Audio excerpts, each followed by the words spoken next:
வணக்கம். வடலியில் காலை நேர பிரதான செய்திகள். முதலில் தலைப்புச் செய்திகள். நெதர்லாந்து அரசாங்கத்தின் நிதி உதவியுடன் வடக்கில் சிகிச்சை நிலையங்களின் செயற்பாடுகளை ஆராயும் கலந்துரையாடல். 304 குறை நிரப்பு நியமனங்களை வழங்க சுகாதார அமைச்சு இணக்கம். உள்ளூராட்சி சபை தேர்தல் அர்ஜுனா எம்பி யாழில் கட்டுப்பணம் செலுத்தினார். இலங்கையில் பாடசாலை கல்வியை இடைநிறுத்திய 29% மாணவர்கள். 9 மாதங்களின் பின்னர் பூமியில் கால் பதித்த சுனிதா வில்லியம்ஸ். தொடர்பான விரிவான செய்திகள். நெதர்லாந்து அரசாங்கத்தின் நிதியுதவியுடன் வடக்கில் அமைக்கப்பட்டுள்ள 4 சிகிச்சை நிலையங்களின் செயற்பாடுகளையும் வினைத்திறனுடன் இயக்க வைப்பதற்கு எடுக்க வேண்டிய நடவடிக்கைகள் தொடர்பில் ஆராயும் கலந்துரையாடல் வடக்கு மாகாண ஆளுநர் வேதநாயகன் தலைமையில் ஆளுநர் செயலகத்தில் நேற்று இடம்பெற்றது.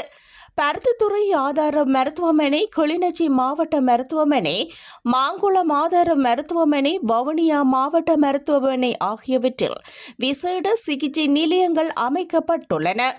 இவை கடந்த காலங்களில் திறந்து வைக்கப்பட்டாலும் அவற்றின் தேவைப்பாடுகள் முழுமைப்படுத்தப்படாமையால் வினைத்திறனுடன் செயற்படுத்த முடியாத நிலைமை காணப்படுகின்றது. ஆளணி பற்றாக்குறை உள்ளிட்ட பல்வேறு விடயங்கள் சவாலாக இருப்பதாக சுட்டிக்காட்டப்பட்டதுடன் அவற்றை எவ்வாறு தீர்த்து இவற்றை இயக்க வைக்கலாம் என்பது தொடர்பில் ஆராயப்பட்டது. அதேபோன்று யாழ்ப்பாணம் போதனா வைத்தியசாலையின் தேவைப்பாடுகள் தொடர்பாகவும் இதன்போது கலந்துரையாடப்பட்டது. 3 தசாப்தங்களாக வடக்கு மாகாணத்தில் சுகாதாரத்துறையில் ஆளணி மறுசீரமைப்பு நடைபெறவில்லை என்றும் இதனை கருத்தில் கொண்டு ஆளணி மறுசீரமைப்பு வெற்றிடமாக உள்ள ஆளணிகளை நிரப்புவதற்கு மத்திய சுகாதார அமைச்சை கோருவதற்கு இந்த கலந்துரையாடலில் முடிவு செய்யப்பட்டது. கிளிநொச்சி மாவட்ட மருத்துவமனையில் உள்ள பெண்கள் சுகாதார பிரிவுக்கான சிறப்பு சிகிச்சை நிலையத்தை இயங்க செய்வதற்கான நிதிக்கான வாய்ப்புகளை எவ்வாறு உருவாக்கிக் கொள்வது என்பது தொடர்பாகவும் கலந்துரையாடப்பட்டது. Explore a couple of opportunities. Professor Surendraman explored in terms of available infrastructure. What are the main shortage or what we can help you for these hospitals, the 4 main hospitals? The hospital, still we are having a challenge, so we could have started it if we could connect the STP. So that was the great bottleneck, and now we have Make arrangement for the அரசு வேலையற்ற சித்த மருத்துவ சங்கத்தினர் 4 அம்ச கோரிக்கைகளை முன்வைத்து சுகாதார அமைச்சில் கலந்துரையாடல் ஒன்றை நேற்று மேற்கொண்டிருந்தனர். அந்த வகையில் சில இணக்கப்பாடுகள் எட்டப்பட்டிருந்தன.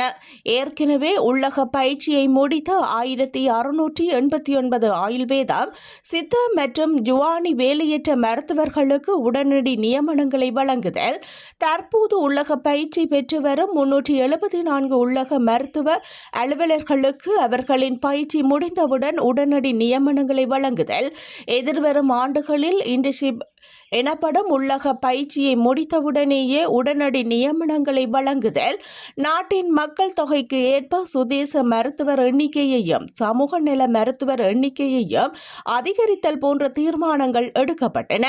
அந்த வகையில் சுவசிரிபாயவில் அமைந்துள்ள சுகாதார அமைச்சில் நடைபெற்ற இந்த கலந்துரையாடலில் 304 குறை நிரப்பு நியமனங்களை முதற்கட்டமாக வழங்கவுள்ளதாக சுகாதார அமைச்சினால் தெரிவிக்கப்பட்டுள்ளது. எதிர்வரும் உள்ளூராட்சி மன்ற தேர்தலில் போட்டியிடுவதற்காக பாராளுமன்ற உறுப்பினர் ராமநாதன் அர்ச்சுனா நேற்றைய தினம் யாழ் தேர்தல் திணைக்களத்தில் கட்டுப்பணம் செலுத்தியுள்ளார். எதிர்வரும் உள்ளூராட்சி மன்ற தேர்தலில் பாராளுமன்ற உறுப்பினர் ராமநாதன் அர்ச்சுனா தலைமையில் வடக்கு கிழக்கில் சுயேட்சை அணி களமிறக்கப்பட்டுள்ளது. இதற்கமைய யாழ் மாவட்டத்தில் யாழ் மாநகர சபை உள்ளிட்ட 5 சபைகளுக்கு நேற்றைய தினம் பணம் செலுத்தியிருந்த நிலையில் ஏனைய சபைகளுக்கும் கட்டுப்பணத்தை செலுத்தியுள்ளார்.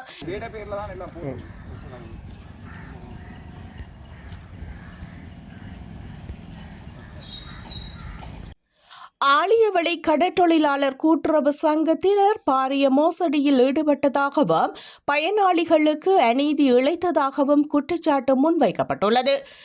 ஆழியவடை கடற்றொழிலாளர் சங்கத்துடன் கடந்த வருடம் வழங்கப்பட்ட 2,97,000 ரூபாய் பெறுமதியான 15 இரட்டை வேலைகள் பயனாளிகளுக்கு கொடுக்காமல் மோசடி செய்யப்பட்டுள்ளமை அம்பலமாகியுள்ளது. 2024 ஆண்டுக்கான பாராளுமன்ற உறுப்பினர்களுக்கான நிதி ஒதுக்கீட்டில் பாராளுமன்ற உறுப்பினர் செல்வம் அடைக்கலநாதன் அவர்களின் நிதியிலிருந்து 2,97,000 ரூபாய் ஆழியவழி கடற்றொழிலாளர் சங்கத்திற்கு ஒதுக்கப்பட்டு வடமராட்சி கிழக்கு பிரதேச செயலகம் ஊடாக 15 இரட்டை வேலைகள் ஆழியவழி கடற்றொழிலாளர் சங்கத்திடம் ஒப்படைக்கப்பட்டது. கடந்த வருடம் ஒப்படைக்கப்பட்ட வேலைகளை ஆழியவழி கடற்றொழிலாளர் சங்க நிர்வாகம் ரகசியமாக பெற்று பயனாளிகளுக்கு கொடுக்காமல் மோசடி செய்தது தற்பொழுது அம்பலமாகியுள்ளது. வேலைகளை பெற்றுக்கொண்ட பயனாளிகளின் விபரத்தை கோரி பிரதேச செயலகம் அனுப்பிய கடிதத்தின் பின்னரே குறித்த மோசடி வெளிப்படுத்தப்பட்டுள்ளது. இது குறித்து ஆழியவளை கிராம சேவகரை தொடர்பு கொண்டு வினவிய வேளை கடந்த வருடம் ஆழியவளை கடற்றொழிலாளர் சங்கத்தினரிடம் 2,97,000 பெறுமதியான வேலைகள் ஒப்படைக்கப்பட்டமை உண்மை.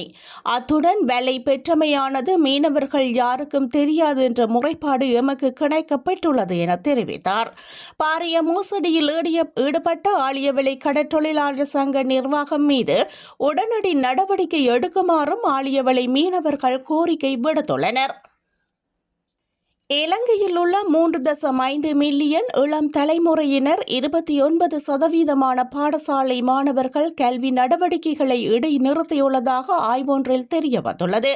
இந்த விடயம் 2024 உலகளாவிய பாடசாலைகளை அடிப்படையாக கொண்ட மாணவர் சுகாதார ஆய்வறிக்கையில் தெரிவிக்கப்பட்டுள்ளது. கடந்த வருடம் 40 அரசு பாடசாலைகளில் தரம் 8 முதல் 12 வரையிலான 3,843 மாணவர்களை இணைத்து இந்த ஆய்வு நடத்தப்பட்டுள்ளது.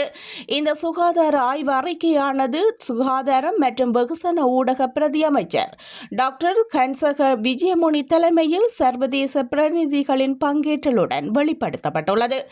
இதற்கமைய 71% பாடசாலைக்கு செல்வதாகவும் அந்த அறிக்கையில் குறிப்பிடப்பட்டுள்ளது.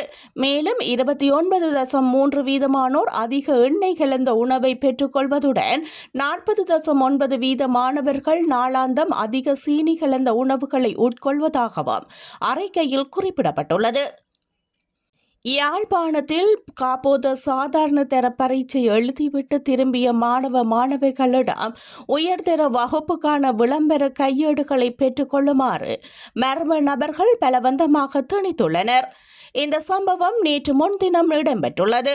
வன்முறை குழுக்களின் தோற்றத்தில் இருந்தவர்கள் மாணவர்களுக்கு நெருக்கமாகவும் அவர்களின் கைகளை பிடித்து இழுப்பது போன்றும் நடந்து கொண்டமை அங்கிருந்தவர்களை முகம் சுளிக்க வைத்துள்ளது. இந்த அத்துமீறலில் ஈடுபட்டவர்கள் தொடர்பில் பிரதேச செயலகங்களுக்கு பெற்றோராலும் சமூக நலன் விரும்பிகளாலும் முறைப்பாடுகள் வழங்கப்பட்டுள்ளது.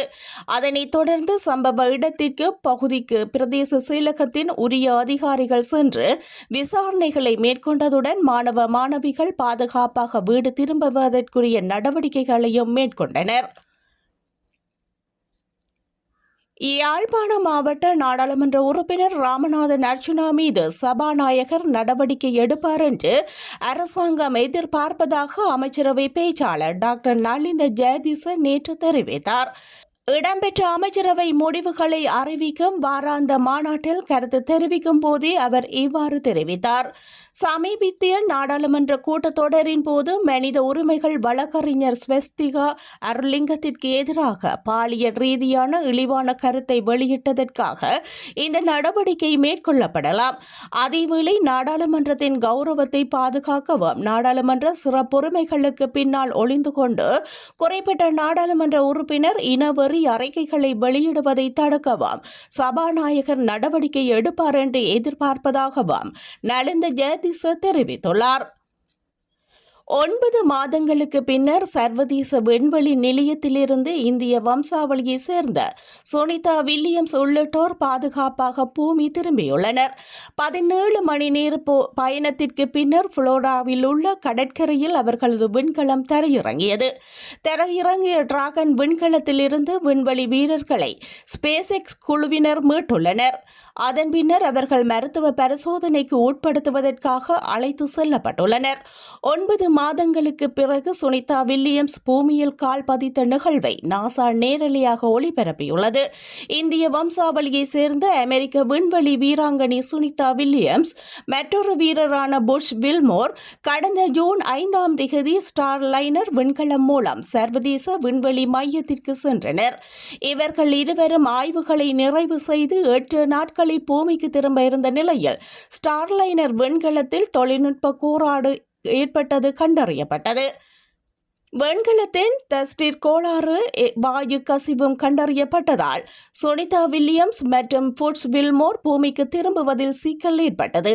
அதனைத் தொடர்ந்து கடந்த மாதங்களாக சர்வதேச விண்வெளி மையத்தில் தங்கியிருந்தனர்.